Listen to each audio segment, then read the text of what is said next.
In New York, this is NBC Nightly News with Lester Holt. Good evening. President Trump, who has been unwilling to publicly criticize Russia, today made a dramatic turnabout, declaring relations between the two countries to be at an all-time low. His comments coming hours after Secretary of State Rex Tillerson shared the same assessment following a high-stakes meeting with Russian President Vladimir Putin.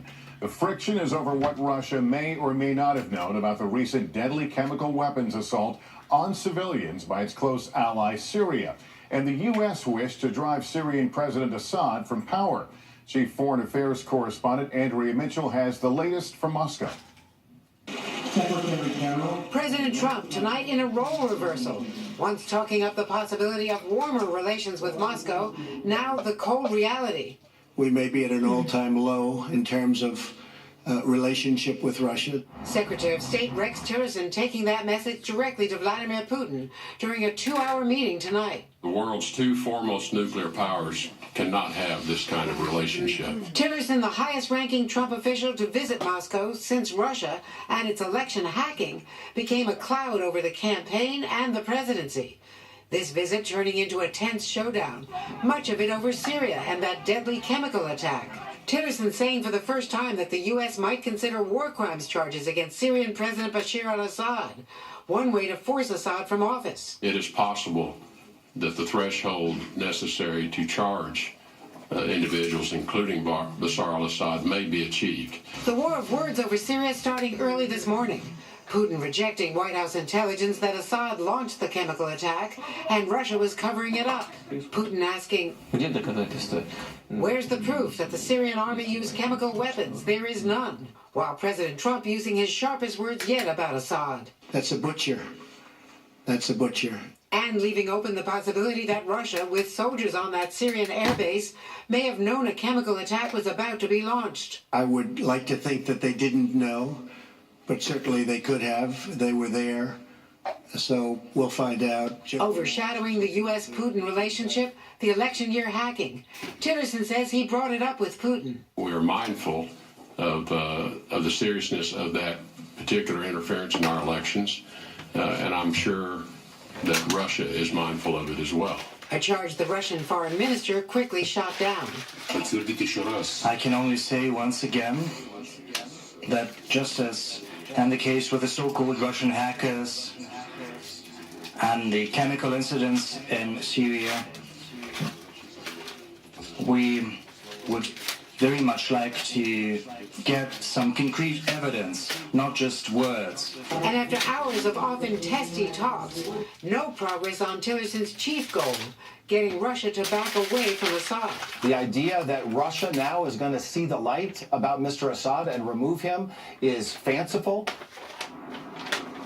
The Secretary of State was even lectured by the Russian foreign minister about Washington's conflicting messages on Syria and even why he hasn't filled so many State Department staff jobs, a sign that the U.S.-Russia relationship is a long way to go, Lester. Andrea Mitchell in Moscow for us. Thank you, Andrea. And we want to bring in our chief foreign correspondent, Richard Engel, who is following all these developments from overseas. Richard, we've heard a lot of tough talk today, both sides, obvious disagreement. What do you make of it?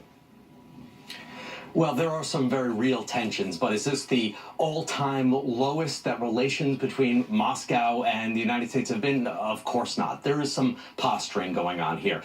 Let's not forget that the Trump administration is facing multiple investigations into potential collusion with the Kremlin. So that's part of the backdrop, and it very much suits President Trump and his close advisors to try and talk tough to Russia and create some distance between them and the Kremlin.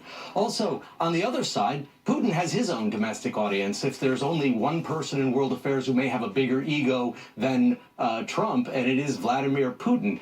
Putin is presented himself as someone who can never lose, and he has definitely put his eggs in the basket of Bashar al-Assad. So even if Assad has become a liability to Moscow, and it's increasingly clear that Assad has become a liability, he can't back away because President Trump is telling him to back away from Assad. Richard Engel with some perspective. Richard, thanks.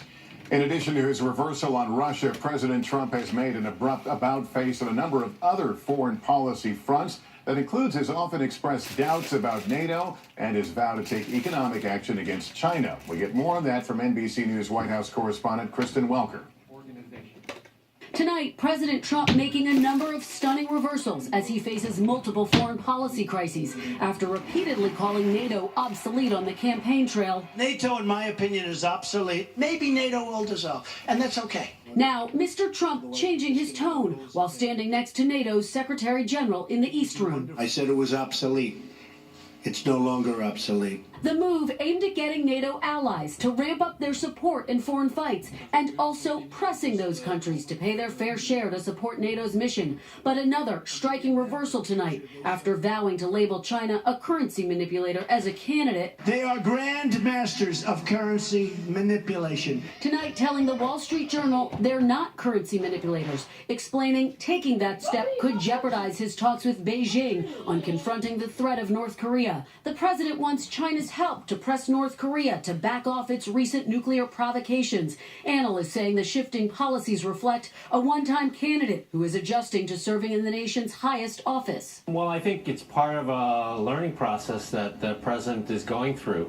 There are things that one says on the campaign trail, and then you face the realities of the office. Still, Mr. Trump is also ramping up his war of words with North Korea, making it clear the United States is prepared to go it alone if China doesn't get on board, a sentiment he conveyed during an unexpected call with China's president last night. And I said, the way you're going to make a good trade deal is to help us with North Korea. Otherwise, we're just going to go it alone. That'll be all right, too. But going it alone means going it with lots of other nations. This as the president faces foreign policy tests on multiple fronts. Right now, the world is a mess. By the time I'm finished, it's going to be a lot better place to live in, because right now it's nasty.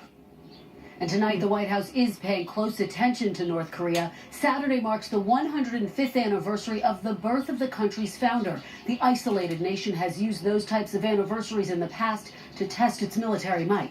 Lester. Kristen Welker at the White House, thank you. Tonight, more fallout and more